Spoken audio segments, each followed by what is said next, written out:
بخشیده به سال جوانان جلب نوسان و جوانان با طرز حیات سالم در ناحیه وسیع مسابقه کشتی بازی والیبال دایر گردید. با این چاره‌بینی ورزشی دسته‌های والیبال بازان دهات‌های ناحیه جلب گردیدند. در سمت عمومی‌گردانی ورزش در ناحیه در برابر جمعیت ورزشی حاصلات اکنون مکتب ورزشی ناحیه امسال سهم ارزنده می‌گذارد. در بازی امروزه 12 دسته مکتبچگان در اینجا اشتراک میکنند.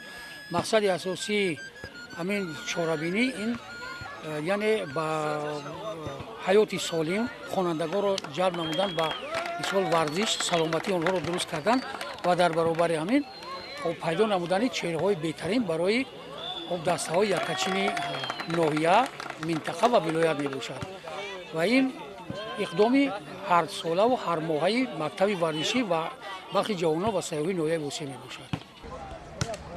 در این مسابقه دختران هم بازی کردند. در جنبش مکتب ورزشی ناحیه جای اول دهه قربان شهید جایهای دوم و سوم را اشغال نموده با تحفه‌های خاطروی قدر کرده شدند.